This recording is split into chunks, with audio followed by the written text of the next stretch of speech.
o porquê um simples gesto representa tanto e gera inúmeros conflitos por aí. Por que duelo entre países distintos trazem tantas histórias do passado à tona? Hoje é o que você vai entender com o Entrosamento em Dia.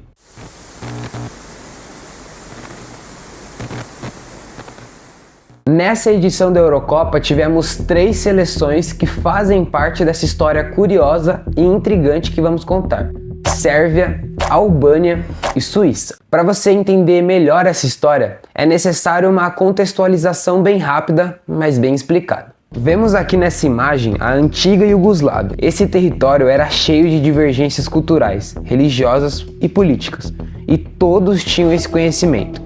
Tito, que era quem governava a Iugoslávia desde 1953, conseguia, de certa forma, controlar isso. Alguns historiadores famosos, inclusive, falam que o maior feito de Tito enquanto ele estava no poder era controlar as forças sérvias, tá? E isso a gente vai explicar um pouquinho mais pra frente. Até que em 1980, Tito veio a falecer.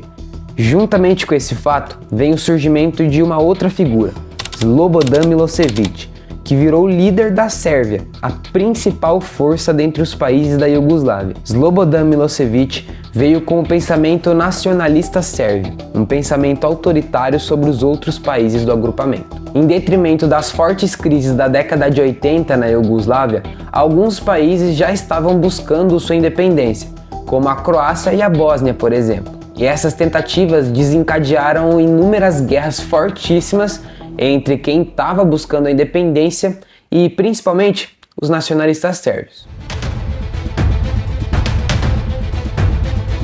Kosovo também tentava sua independência, mas no caso deles, as coisas ficaram mais complicadas. Kosovo tinha sim sua autonomia dentro da Iugoslávia, mas com a ascensão de Slobodan Milošević, alguns direitos do território foram tirados completamente. Inclusive, Slobodan Milošević acrescentou inúmeras imposições sobre Kosovo, como a reforma educacional em 1989, que impedia o ensino da língua albanesa nas escolas. Mas por que a língua albanesa? Justamente para tentar tirar a força albanesa em Kosovo, já que 90% da população kosovar era formada por albaneses e apenas 5% por sérvios. E até os dias de hoje são a maioria os albaneses no país. Então, para a população kosovar, essas imposições não estavam fazendo o menor sentido. Apesar de serem minoria, os sérvios sempre enxergavam Kosovo como um território deles, pertencente a eles. Para os sérvios, o orgulho de ser sérvio começou em Kosovo. Porém, para os habitantes de Kosovo, ou pelo menos para a maioria deles, eles não se identificavam e ainda não se identificam com a Sérvia. Mas é importante aqui abrir um parênteses que eles também não se identificam totalmente com os albaneses da Albânia. Eles são os albaneses de Kosovo. Justamente por isso que sempre foi muito forte essa tentativa de independência de Kosovo, porque eles querem viver a cultura deles no território deles. Por isso, desde essa época, sérvios e albaneses não se davam muito bem, e nenhum queria abrir mão de Kosovo. E aí ficou nesse embate, os sérvios querendo Kosovo como uma parte da Sérvia e os habitantes de Kosovo não. Só que nessa época em específico, essa briga entre albaneses e sérvios por Kosovo não estava tendo muita repercussão, ninguém estava ligando muito para isso, justamente porque, como eu falei, alguns outros países de maior importância para o território da Iugoslávia estavam tentando sua independência, como a Croácia e a Bósnia. Desencadearam inúmeras guerras fortes, como a Guerra da Croácia e a Guerra da Bósnia. A da Bósnia é possivelmente a mais famosa e você já deve ter escutado, né? Uma guerra que deixou milhares de mortos.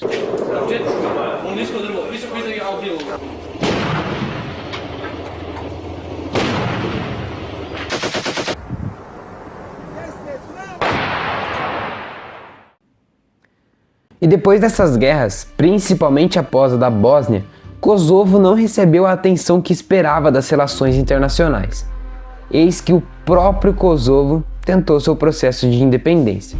Surgiu o grupo KLA, um grupo armado que em 1996 começou a atacar autoridades sérvias. Mas obviamente as forças sérvias não iriam deixar barato e deram o troco.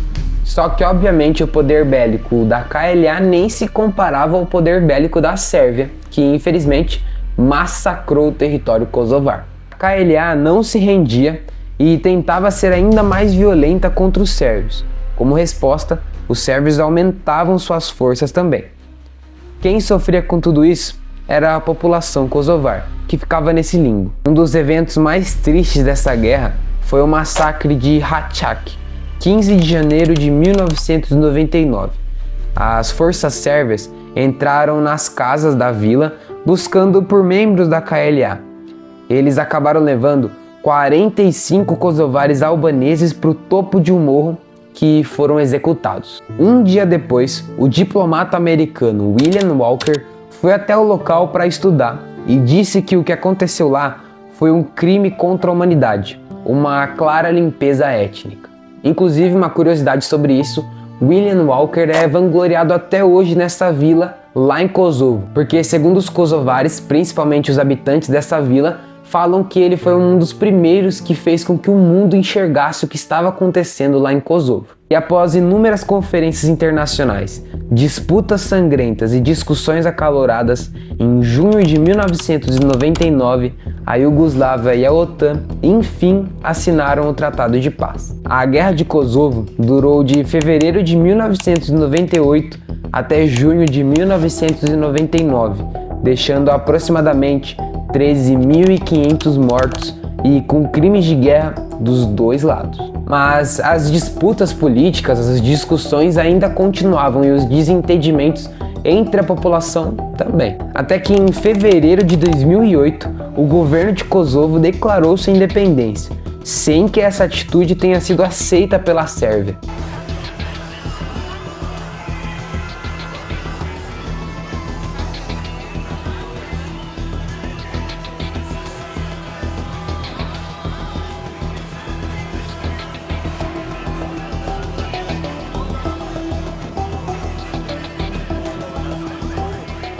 E esse episódio dividiu o mundo. Os Estados Unidos e a maioria dos países da União Europeia reconhecem Kosovo como um país independente, mas outros países importantes para o mundo não reconhecem Kosovo como um país independente e, nesse caso, nessa situação, são aliados da Sérvia. Um exemplo disso é a Rússia e a Espanha. E aí uma curiosidade geopolítica para vocês.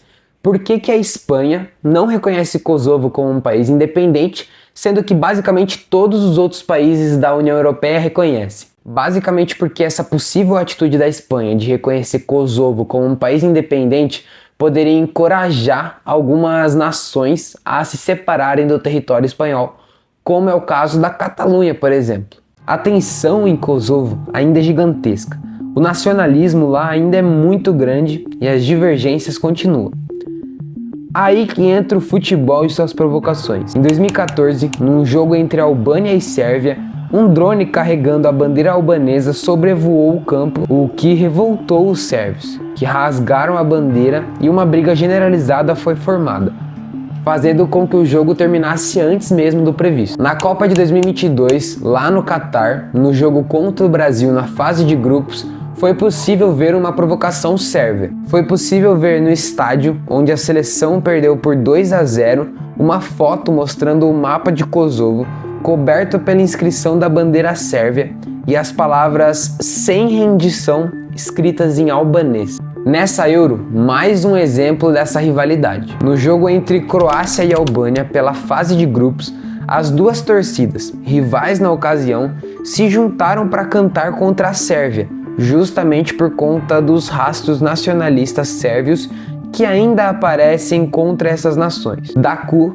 jogador da Albânia, foi até suspenso por 2 jogos pela UEFA por conta de participar desses cânticos. Por isso que ele não esteve presente no jogo contra a Espanha, um dos jogos mais importantes da história da seleção albanesa. Além disso, a UEFA também multou a Federação Albanesa em 47.250 euros. A Federação Sérvia até ameaçou abandonar a competição caso a UEFA não tomasse nenhuma atitude. Bem, e você deve ter reparado que no começo do vídeo, lá na introdução, eu falei sobre a Suíça, mas eu nem citei lá nessa história. Isso porque a Suíça não tem nada a ver com essa história mesmo. Mas na seleção tem 2 jogadores que sempre são polêmicos e esse sim tem tudo a ver com a história. Shaqiri e Granit Xhaka.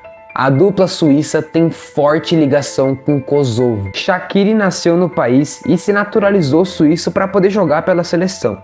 Xhaka não nasceu em Kosovo, mas é de origem albanesa e teve inclusive seu pai preso por questões políticas. O pai dele chegou a ficar detido por 3 anos e meio por conta de manifestações contra o governo comunista de Belgrado, capital da Sérvia, em 1986. E a história que envolve Xhaka e Shaqiri é realmente uma história de cinema, assim. Na Copa do Mundo de 2018, Shaqiri e Xhaka protagonizaram uma das cenas mais loucas da história do futebol. A Suíça, a seleção dos dois, iria enfrentar a seleção da Sérvia na fase de grupos, lá em território russo. Lembrando que a Rússia, nessa história aí, é a favor da Sérvia e contra Kosovo. E a partida terminou 2-1 para a Suíça. E adivinha quem fez os 2 gols? Xhaka e Shaqiri. Mas até aí não teve nenhum problema. O problema foi na comemoração dos dois. Ambos fizeram a águia de 2 cabeças, símbolo esse que está presente na bandeira da Albânia. Recapitulando, que a Albânia é o país onde a maioria dos kosovares são. E mais uma vez o Entrosamento em Dia traz para vocês uma história que vai além das 4 linhas e mostra para vocês o futebol através de um outro prisma. Se você gostou do vídeo, já deixa o like, se inscreve no canal e compartilha com alguém que você acha que pode curtir o trabalho. E também, se não for pedir muito, se não estiver prolongando muito para você aí, amigão, vai lá no Instagram e dá uma moral pra gente, porque a gente também tá com um trabalho bem interessante lá. Valeu, tamo junto e se liga nas histórias que o futebol te proporciona.